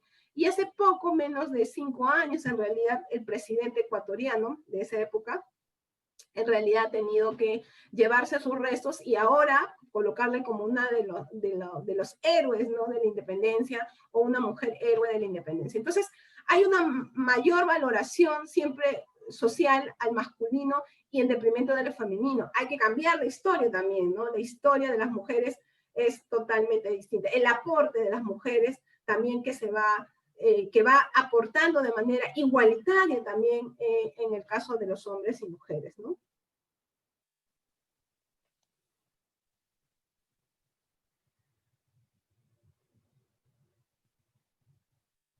Sí, en realidad hay algunos patrones socioculturales que han dado lugar a un trato desigual, discriminatorio, que atenta contra los derechos de las mujeres, ¿no? Estos estereotipos en realidad, donde las mujeres somos más habilidosas solamente para la cuestión doméstica, para el cuidado de nuestros hijos, el cuidado de las personas con discapacidad, las personas adultas mayores, ¿no? Porque somos, dicen, más maternales, más cuidadosas, más amorosas, ¿no?, más responsables en ese sentido. Y no es tan cierto, ¿no? Porque también hay hombres que son más paternales, más cuidadosos incluso, ¿no?, más responsables del cuidado de sus familiares. Y en los hombres se les asignan mayores habilidades para asumir los cargos y decisiones del poder político, ¿no? Esto que veíamos en los medios de la campaña política presidencial que se nos viene, pero vemos imágenes de solo varones candidatos, ¿no? Entonces la decisión y el poder político son objetivos de una mirada de personalidad fuerte, de liderazgo, ¿no? Entonces son ellos quienes van a conducir. Es más, se le mira y es más, también se señala, ¿no? Que queremos un presidente autoritario que tome las riendas de nuestro país, ¿no? Que ponga mano dura a la delincuencia, ¿no? Entonces, siempre es una mirada distinta, ¿no? Pero también es algo muy importante que tenemos que modificar y cambiar, ¿no? Por ejemplo, ahora en el tema de la pandemia, ustedes han visto que ha habido un desplazamiento diferenciado por sexo, ¿no? Por días de la semana en el marco del COVID, y fue normado, ¿no? Entonces, eso trajo graves consecuencias para el género femenino, sobre todo, pero vamos a ver por qué, ¿no? Pero creo que es importante también reconocer que nuestro país ha firmado acuerdos internacionales, como es el caso de la CEDAW, ¿no? Y donde como hemos firmado, nosotros estamos ya como parte de la CEDAW, en realidad, se señala en su artículo 5 que se deben modificar aquellos patrones socioculturales de conductas de hombres y mujeres con miras a alcanzar la eliminación de perjuicios y prácticas también constitucionales, ya, o sea, que venimos arrastrando, ¿no? Y de cualquier otra índole que estén basados en la idea de inferioridad o superioridad de cualquiera de los sexos, sea tanto de hombre como de mujer, o en funciones estereotipadas de hombres y mujeres. Esto está señalado y en la CEDAW, y nosotros como Estado somos parte de esta convención. Y entonces, pero sin embargo, veíamos que todavía tenemos que diferenciarnos basado básicamente en nuestras diferencias físicas, biológicas y anatómicas, y que no tendrían que generar desigualdades. Sin embargo, vamos jerarquizando de manera diferente y vamos generando estereotipos de género, ¿no? Desvalorizando socialmente a las mujeres, e históricamente han sido consideradas como aptas solamente, como decíamos, para el rol doméstico, reproductivo, y no para otras cosas, ¿no? Avanzamos, Mónica. Ay, esta me gusta. Pero estos patrones socioculturales y discriminatorios en realidad se dan de manera diferencial, como podemos ver aquí en esta imagen, atentos, tanto para hombres como para mujeres, ¿no? Entonces, constituyen estereotipos, por ejemplo, considerar a las mujeres que son más hábiles siempre para los trabajos domésticos y el cuidado de los niños, ¿no? Y es porque en realidad, si hacemos de manera comparativa la asignación de distintos valores, actitudes propias de cada uno, estas son contrapuestas, ¿no? Al hecho de ser mujeres y de ser hombres. La mujer es emotiva, dicen, ¿no? Cuando uno trabaja en trabajo de grupo y te pregunta, ¿cómo son las mujeres? Lloronas, sensibles, emotivas. ¿Y cómo son los hombres? Fríos, serios, racionales, ¿no? Las mujeres somos, dicen, más flexibles, los hombres no, son más firmes. Las mujeres somos más cooperativistas, más de ayuda mutua, ¿no? Queremos colaborar en todo, dicen. Los hombres no, los hombres son competitivos, ellos quieren alcanzar el poder, el liderazgo, ¿no? Las mujeres, dicen, somos conformistas, ¿será así? ¿No? En cambio, el varón no, es pertinaz, nunca se conforma, quiere más, ¿no? La mujer, dice, está orientada a la relación, ¿no? A la pareja, ¿no? En cambio, el hombre, ¿no? Está orientado a dominar, él es la jefatura, ¿no? Las mujeres somos, dicen, más explícitas, en cambio el hombre se cuida, no es de expresar sus sentimientos, es más calculador, ¿no? Las mujeres somos más instintivas, yo siento, me parece, ¿no? En cambio el hombre, dicen, es más prudente, ¿no? No establece cosas directas. La mujer es más expresiva de manera verbal, el hombre se expresa más a nivel físico, ¿no? La mujer es pasiva, dice, ¿no? El hombre es más agresivo, la mujer es más tolerante, el hombre es más impasivo, ¿no? Entonces, estos son patrones socioculturales, como ustedes pueden ver, en realidad, contrapuestas, en realidad, ¿no? Pero es cierto, no es tan cierto. Hay hombres también emotivos, hay hombres también flexibles, hay hombres cooperativos que siempre están ayudando al prójimo y todo lo demás, ayudar a la familia, ¿no? las mujeres no somos conformistas, las mujeres somos muy perseverantes, somos muy luchadoras, ¿no? Hay muchos ejemplos de eso, ¿no? ¿Los hombres acaso no son expresivos? Sí lo son, ¿no? Las mujeres somos pasivas, no necesariamente, a veces mujeres también que somos muy aguerridas, ¿no? Entonces, no somos necesariamente impasivas, ¿no? También hay hombres que son tolerantes también. Entonces, esto es lo que hay que ir cambiando, ¿no? Mirar diferente. Pero el problema es que estos patrones socioculturales ya diferenciados hacen que si un hombre se comporte de cierta manera, lo vean mal, lo vean de manera más diferente, ¿no? Y lo ofendan, y lo discriminen, lo desvaloricen, ¿no? Lo mismo también en la mujer. Si la mujer más bien copia o tiene estos patrones socioculturales, entre comillas, asignados a los varones, también se le va a calificar y disminuir a la mujer, ¿no?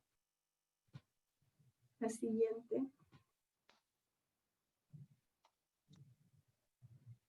Aquí tenemos algunos ejemplos de patrones socioculturales discriminatorios, básicamente dados desde las políticas públicas también, ¿no? Entonces, un ejemplo claro es que siempre se espera que una mujer, miren las imágenes, se espera que una mujer sea más dulce, más suave, es lo que decíamos, ¿no?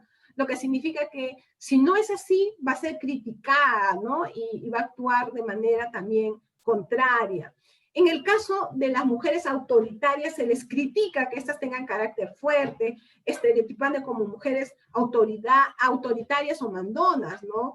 Y en realidad, por ejemplo, un ejemplo claro es en Inglaterra, ¿no? Donde las primeras ministras son mujeres, y estas mujeres en realidad han sido denominadas como damas de hierro, ¿no? O sea, si la mujer tiene un cargo de liderazgo, en este caso en Inglaterra, donde la primera ministra tiene el rol como presidente por su forma de gobernar de este país, en realidad son altamente criticadas, ¿no? Altamente criticadas, ¿no? Y se las muestra en realidad como con un estereotipo más de autoritarias, ¿no? ¿Y por qué le señalan? La dama de hierro, ¿no? Entonces, también da un imaginario más no positivista, ¿no? Lo otro es que hay trabajos feminizados y otros masculinizados, ¿no? Efectivamente la enfermería, la docencia, a veces está muy feminizado y eso genera también graves problemas, ¿no? De discriminación laboral, por ejemplo, ha ido cambiándose, pero por ejemplo, si un profesor, tengo a mi hermana que es profesora de educación inicial en la Cantuta y ella me señalaba que tenía un compañero varón, entonces solo uno en educación inicial. En trabajo social también siempre hay 1 o 2 varones, todas las demás son mujeres, porque son carreras feminizadas, pero cuando ellos tienen que optar por un trabajo, en el caso del docente varón, por ejemplo, le fue muy difícil que los padres de familia la aceptaran como docente de sus niños de 4 o 5 años, ¿no?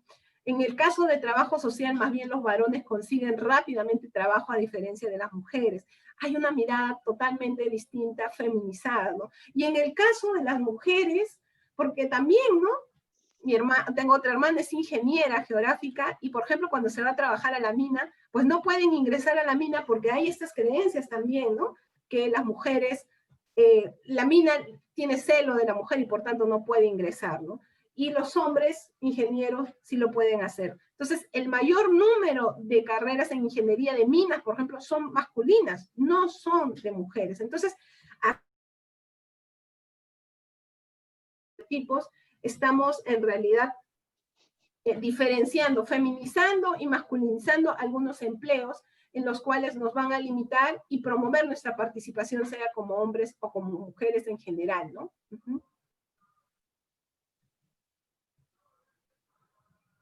Una cosa muy importante en políticas públicas es que el enfoque de género es considerado como una herramienta analítica y metodológica que permite, pues, que posee también una dimensión política. Entonces, el enfoque de género tenemos que verlo como una categoría de análisis y perspectiva de cambio. Es una herramienta en tanto que busca una construcción de relaciones más equitativas y justas y reconoce la existencia de otras discriminaciones, de otras desigualdades Ya le hemos señalado de origen étnico, de origen idiomático, ¿no? Si yo hablo quechua, si hablo aymara, ¿no? Si hablo aguajún, ¿no? También de desigualdades sociales, sea pobre extremo, pobre, pero también ligada a otros factores. Tiene discapacidad, es adulta mayor. Entonces, es una herramienta analítica y metodológica que posee una dimensión política. Es una herramienta analítica porque nos permite diagnosticar, nos permite ver cuál es la situación real para poder ejecutar programas y proyectos. Esto nos tiene que dimensionar los diagnósticos reales de las diferencias que se pueden dar. No solamente señalar, pues, en los planes de desarrollo concertado, cuántas mujeres hay, cuántos hombres hay en la región San Martín. No, diferenciarlos también por grupos etarios, diferenciarlos también por grupos también mucho más vulnerables, en qué condiciones educativas están, dimensionar, ¿no? Las diferentes, porque no todas las niñas y niños pues son iguales. Yo no puedo decir, hay tantas niñas, tantos niños de tales edades y tales edades, ¿cuántos de esos están en situación de pobreza extrema, de pobreza, de no pobreza, ¿no? Pero también hay que dimensionar, ¿tienen discapacidad? ¿Qué tipo de discapacidades? Porque también el sector educativo, salud, debe atender este tipo. Pero si nosotros no dimensionamos y no solamente decimos, hay tantas mujeres, tantos hombres en la región Cusco, ¿qué política voy a hacer? ¿Qué política, no? Entonces hay que buscar la construcción de relaciones de género más equitativas y justas. Y para buscar eso necesitamos saber, conocer. Por eso es una herramienta analítica y metodológica. Y obviamente tiene una dimensión política, efectivamente, ¿no? Porque va a reconocer la existencia de otras discriminaciones y de otras desigualdades. A esto que nos hacíamos referencia básicamente, ¿no? La siguiente.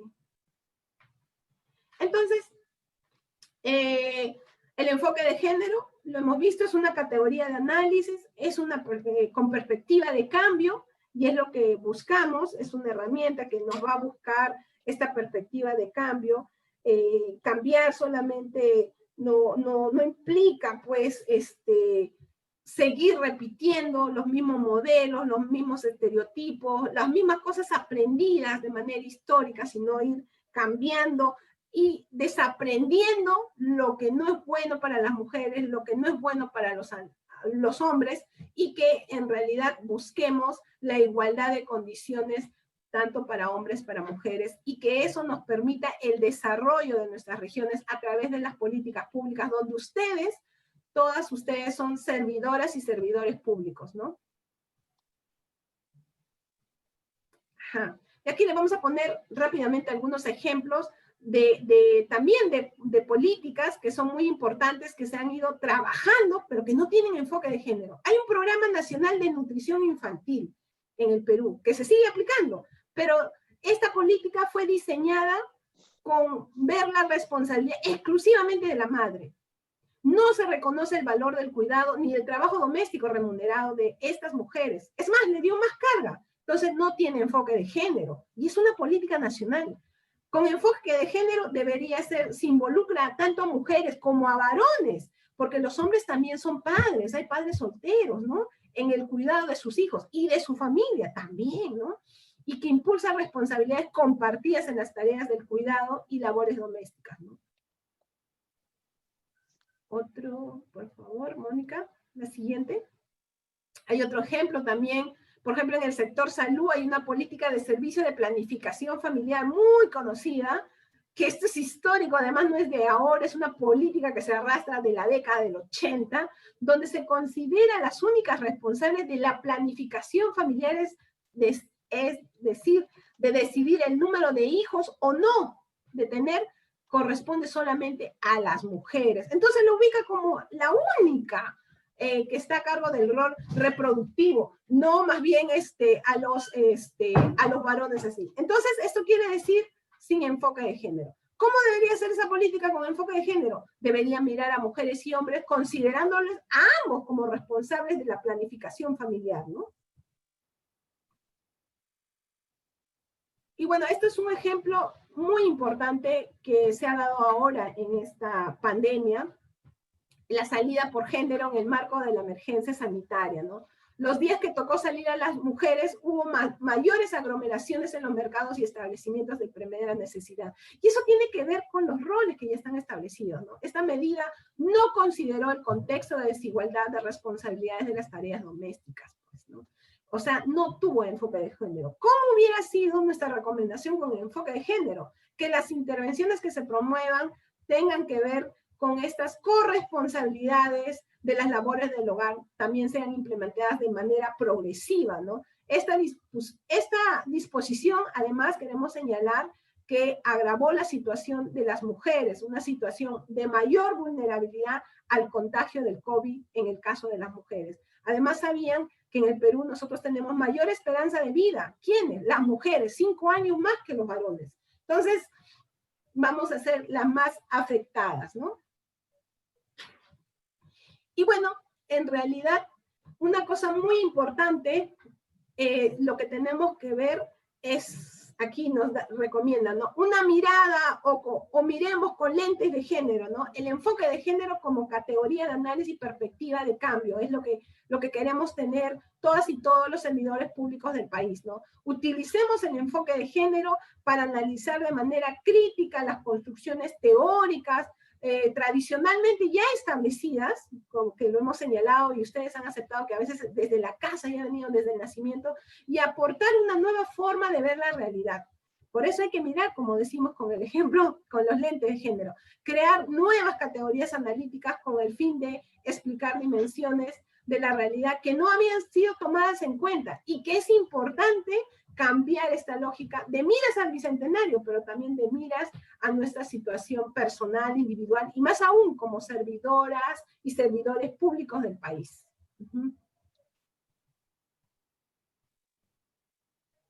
Vamos a dejarles algunas actividades de reflexión para que las realicen en casa y nos lo puedan presentar en la siguiente reunión, porque reflexionemos todavía por qué hay diferencias biológicas que se convierten en desigualdades sociales. Hay su valoración de lo femenino con respecto a lo masculino, hay que sustentar la respuesta. ¿Cómo influimos desde nuestro rol de servidores y servidoras en mantener o reducir las desigualdades de género a nuestro alrededor? A nuestra región en este caso, ¿no? A nivel regional, en realidad. Ustedes son servidores públicos, gerentes generales, gerentes de transporte, gerentes de salud, gerentes de educación en la región. Entonces, las políticas que están aplicando tienen perspectiva de género, están subvalorando a las mujeres, a los varones. ¿Qué estamos realizando? Tenemos algunos minutos, de repente algunas intervenciones, 2 diría yo, para poder cerrar. Mónica, de repente si me ayudas, ¿hay alguna intervención? Si alguien desea intervenir, igual puede levantar la mano o abrir su micrófono, por favor. Buenos días. A Milagros, cuéntanos. Sí, ¿qué tal? Muy buenos días. Sí, comentarles de que la región San Martín efectivamente se está contando con el trabajo de transversalización del enfoque de género. Si bien es cierto, hay espacios que por años no han estado funcionando, por ejemplo, la instancia de concertación regional, que justamente convoca a los diferentes sectores con la finalidad de poder hablar sobre la temática del enfoque de género, ¿no? Este espacio se ha constituido ya este año en la región San Martín, es una prioridad de nuestro gobernador y adicionalmente de la Dirección Regional de Inclusión e Igualdad de Oportunidades. En ese contexto, lo que estamos realizando es que tenemos un plan en este periodo, pero adicionalmente estamos elaborando lo que es el plan multianual para hasta el 2021, en el cual se están planteando actividades que involucren a educación, a salud, a vivienda y a todos los que son parte, en este caso, como actores principales de cambio en la región. Adicionalmente, se están proponiendo actividades que realmente coadyuven a cambiar esa mirada que, por ejemplo, en números, si evidenciamos efectivamente se ha incrementado lo que es violencia hacia la mujer, tanto física, tanto sexual, justamente los indicadores arrojan eso, y justamente están mostrando que existe una amplia vulnerabilidad y justamente por todos esos patrones socioculturales que mencionas, y que si hablamos diferenciadamente en la selva es donde se encuentra más la parte machista, por decirlo así, ¿no? Entonces yo creo que debemos de seguir trabajando fuertemente para cambiar el chip, y esta es la oportunidad. Por ello están siendo convocados los diferentes actores que vienen trabajando, por ejemplo, en la temática de proyectos de inversión, que la mirada es que la región San Martín cuente con un proyecto, no solamente en el fortalecimiento de capacidades, sino que genere las herramientas a las mujeres para que puedan mejorar su calidad de vida. Entonces, porque la política de la región no es solamente fortalecer capacidades, que sí es básico, porque definitivamente has mostrado en números que las percepciones están basadas en eso, ¿no? Es decir, hay muchos hombres que no están de acuerdo que mujeres, por ejemplo, estén liderando roles políticos actualmente. Hay muchos varones que están en desacuerdo de que la mujer esté ocupando un sitial que es importante, pero que sin embargo, a medida que va pasando el tiempo, se va evidenciando de que la mujer en la sociedad tiene un papel predominante e importante. Entonces, adicionalmente quiero comentar que tenemos la COTER, y que justamente la COTER, la Comisión Técnica Regional, que está enmarcada en una ordenanza regional que también se ha aprobado este año, es que también contamos con este espacio que ha sido invisibilizado por mucho tiempo, pero que sin embargo en la región San Martín actualmente ya tenemos a la COTER, que justamente lo que está permitiendo es el empoderamiento, y que se está trabajando conjuntamente, y felicito al MIM, felicito a este trabajo articulado, Servir, porque justamente lo que apuntamos a través de estos dos espacios es contar, además del empoderamiento, con los proyectos de inversión.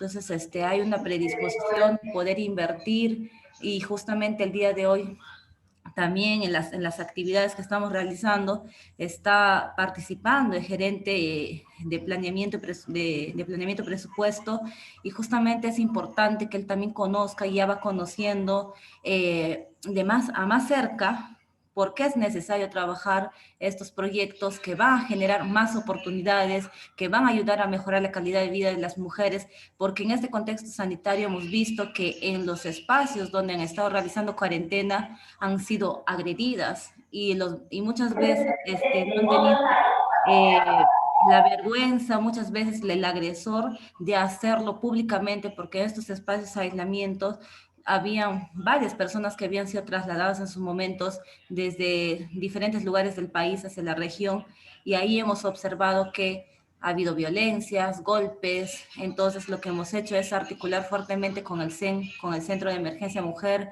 con Defensoría del Pueblo, para ver cuál es la atención más oportuna que se le debe brindar a la mujer, y felizmente la señora en esa oportunidad decidió justamente denunciar, tomó fuertemente esta gran iniciativa de denunciar, porque muchas veces hay mujeres que pese a los maltratos, a los golpes, no hacen las denuncias respectivas, pero que sin embargo ahora en ese momento se hizo, ¿no? Comentarles también que estamos trabajando en el Observatorio Regional. Es un observatorio en la cual estamos jalando información estadística del nivel central. Estamos empezando desde esa perspectiva porque cada uno de los sectores está construyendo su información, se les ha brindado una capacitación técnica para que ellos nos brinden la data como región, para poder tener una plataforma, un tablero de control que enrostre en números cuál es la realidad. Porque si bien es cierto, hay una data nacional que es muy importante, pero necesitamos trabajarla como región. Entonces es una tarea que tenemos que realizar, justamente eso nos has mencionado el día de hoy, y estamos totalmente convencidos de que efectivamente esa es la mirada. Sin números como región, sin una construcción estadística, definitivamente no vamos a lograr cambiar el chip de las personas, ¿no? Muchísimas gracias. Gracias a ti. Miren, algo antes de continuar con la participación, Mónica, aprovechando que está el jefe de planeamiento y presupuesto, miren, recuerden, a veces siempre escucho decir que las obras de infraestructura física no necesitan la participación de mujeres. No es tan cierto, o sea, no solamente en la construcción, sino en el diseño también, ¿no? Yo recuerdo mucho, por ejemplo, obras de infraestructura sin pensar en lo que muy bien señalaba Milagros, en el sentido de mirar nuestra propia realidad. La data nacional es importante, pero cuando uno mira su propia región, su propia localidad, a veces la data es mucho mayor. Y entonces eso es lo que hay que todavía conocer. Por ejemplo, la infraestructura física ahora ya no es solamente pues escuelas de 2 pisos, sino también con rampas. A veces siempre se cree, pues no, ay, ¿por qué solamente tengo 2 personas con discapacidad, 2 niños? No es tan cierto. O sea, eso, la accesibilidad, la inclusión no tiene que ver solamente con un número menor, sino también pensar que eso puede pasar a cualquiera de nosotros. Nos fracturamos una pierna, estamos gestando. Entonces, las rampas también son necesarias para, o son personas adultas mayores, abuelos que quieren visitar a sus estudiantes. Entonces, si uno tiene una mirada más abierta, se va a dar cuenta que hay otras necesidades para la población y que son muy prioritarias. El área de presupuesto y planeamiento no tiene que mirar las condiciones físicas solamente, sino mirarlas también con enfoque de género, con esa mirada, ¿no? Y además recordemos lo que decía, no sé si lo dije en la clase pasada, pero porcentualmente a nivel nacional somos más mujeres. Somos más mujeres. Quienes más vivimos somos mujeres, 5 años más que los varones. ¿Pero en qué condiciones? No tenemos empleo, no tenemos pensiones, no tenemos seguro de salud. En pobreza. Entonces también, y encima víctimas de violencia, encima no tenemos grado de instrucción. ¿Qué es lo que hay que invertir también, no? Invertir entonces en la educación también, en la salud también, ¿no? Entonces, la nutrición, la desnutrición, ¿a quién acarrea más? ¿A los niños o a las niñas? Estudien, van a encontrarse que el mayor número es a mujeres, pero tiene que ver con una condición de estereotipo también. Siempre se imaginan en el hecho que las mujercitas tienen que ser flaquitas, bonitas, ¿no? En cambio el hombre que coma todo porque tiene estómago más grande. Tenemos esa creencia falsa, estereotipada, culturalmente sí. ¿Quién es la otra cerramos persona, con, sí, Susana Fernández. Susana. Muy buenos días. ¿Cómo estás, Susana? Cuéntanos. Bien, gracias. Estaban comentando un poco sobre planificación familiar y yo quería saber cuál sería la orientación que se podría dar en caso de planificación familiar, teniendo en consideración que la mayoría de usuarios, según la demanda, son mujeres, hombres un poco, pero debido a que los insumos que se ofertan son la mayoría para mujeres. Entonces, si nosotros nos vamos tanto al CIS o a E-Salud, el insumo es dado para el usuario. Entonces, ¿cómo nosotros, desde el punto de vista que usted nos señala, orientaríamos la planificación familiar en ese sentido? Mire, has tocado un punto muy importante. Miren, a nivel mundial, los métodos anticonceptivos, de un 100%, el 90% está dirigido a mujeres. Solo un 2% está dirigido a varones. Hasta en eso hay una diferencia muy fuerte, como tú bien lo señalas, ¿no? ¿Y quiénes van más a los centros de salud? A veces de manera oculta, las mujeres, porque ellas miran su control, ¿no? Pero en los hombres, ¿por qué no lo hacen? Porque tiene que ver con una construcción cultural, básicamente con una construcción cultural. Es más, qué pena que hasta ahora se pueda decir que el control de las mujeres se mide por el número de hijos. No me está sacando la vuelta porque está embarazada, ¿no? Así lo señalan los estudios, por ejemplo, del Banco Mundial, que las mujeres en realidad tengan que ir de manera oculta a los centros de salud colocándose diapositivos, ¿no? Estos intrauterinos, para que su pareja no sepa que no puede quedar embarazada, porque se está haciendo un control, ¿no? Pero no piensa en la perspectiva. Pero lo otro es que también, de repente, lo que hay que hablar, Susana, es que los tiempos han cambiado. Y la mirada ya no es solamente mirar si puedo quedar embarazada o no, sino que ahora hay enfermedades de transmisión sexual, las ETS, o lo que antes eran las ITS, ¿no? Las infecciones de transmisión sexual. En el Perú se ha incrementado un montón, muchísimo. El VIH, o sea, no se dice numéricamente, ¿por qué? Porque está establecido por norma, no podemos señalarlo, porque si no sería un atentado de derechos humanos, señalar quiénes. Pero las enfermedades de transmisión sexual se han incrementado largamente en el país. Entonces, y eso, en realidad, y se señala que si un hombre tiene una relación con su esposa, puede ser una relación monogámica dentro de la familia, pero al final ese hombre puede tener una relación con otra persona y esta persona puede tener con otras. Se señala que 20 personas se pueden infectar, ¿no? Y las enfermedades de transmisión sexual, algunas son curables, efectivamente, pero son muy dolorosas y muy costosas para el sector público. Yo creo que también hay que hablar de las otras consecuencias, ¿no? Los mensajes también tienen que ir. Hay un estudio realizado en África, y en Canadá. En Canadá, por ejemplo, se evaluó por qué comenzaron a entregar condones, ¿no? a las estudiantes en Canadá, y se dieron cuenta que no es que se incrementó más bien los embarazos adolescentes, más bien no es que bajó. O sea, regalar promovió, parece, la iniciación sexual. Pero en África, más bien en una comunidad, les puedo conseguir el dato, señaló más bien que los africanos no tienen muchos recursos, son países pobres. Lo que hicieron más bien es sus promotores ir donde están los jóvenes, a las discotecas, y hablarle como si fueran ellos, o sea, sus pares, ¿no? Y más bien ellos se sintieron como agradecidos y escucharon, y más bien ahí se redujo en un alto porcentaje los embarazos adolescentes, las enfermedades de transmisión sexual, incluso las iniciaciones sexuales. Entonces, esto es muy importante también, diagnosticar qué es lo que buscan la gente joven, qué es lo que buscan las mujeres, ¿no? Qué es lo que buscan los varones. Entonces, si uno diagnostica de acuerdo a la necesidad de tu población, o sea, yo estoy dando una recomendación hecha en África, pero no quiere decir que tú la apliques en San Martín o en Cusco, porque también su construcción cultural, nuestra cultura es diferente. Entonces, incluso yo me puedo pensar, no sé, en Cusco lo que podría valer mucho es la música, a través de la música, ¿no? De la bandurria, ¿no? O sea, ¿qué hacer para enviar este tipo de mensajes? Mensajes en quechua, por ejemplo, no todos castellanizados, de alguien que está vestido a la usanza también de su región. Ese tipo de cosas es lo que también podría ayudar, ¿no? Listo, Lidia, ya no hay más intervenciones. Ok.